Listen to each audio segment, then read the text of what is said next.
ठाकरेंच्या शिवसेनेतून तेजस्वी घोसाळकर यांनी नुकताच भाजपत प्रवेश केला आणि त्यानंतर आता संजय राऊतांनी तेजस्वी घोसाळकर यांनी अभिषेक घोसाळकर यांचा फोटो वापरू नये असं म्हटलंय।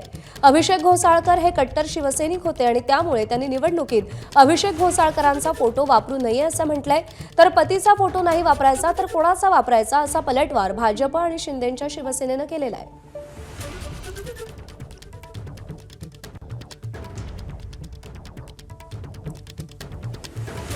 बघा, असं आहे की ज्यांनी शिवसेनेचा पक्ष सोडला त्यांनी आपल्या निष्ठावान शिवसैनिक पतीचा फोटो लावून मतं मागू नयेत। त्यांनी मोदींचा लावावा, अमित शहांचा लावावा, देवेंद्र फडणवीसांचा लावावा। अभिषेक घोसाळकर हे एक निष्ठावंत कडवट शिवसैनिक होते आणि शेवटपर्यंत ते शिवसेनेबरोबरच राहिले आणि तिथेच त्यांना बलिदान द्यावं लागलं। कुणाचाही मुलगा फरार असेल किंवा कुणावरही गुन्हा दाखल असेल तर त्याच्यावर निश्चितपणे कारवाई होईल। हे देवाभाऊंचं सरकार आहे।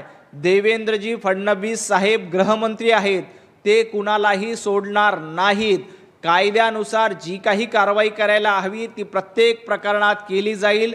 विनाकारण संजय राऊत यांनी बिनबुडाचे आरोप करू नये, एवढंच मला या निमित्ताने सांगायचं आहे।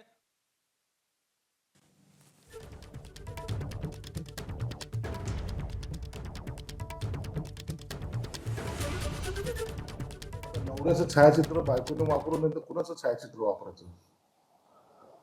यांना एक यांचं मानसिक संतुलन ह्या लोकांचं बिघडलेलं आहे। नवऱ्याचं छायाचित्र वापरू नये, मग कुणाचं वापरायचं?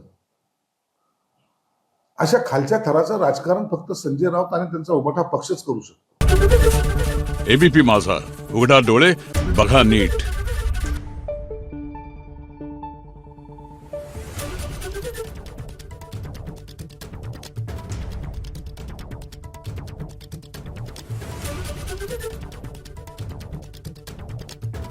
Thank you.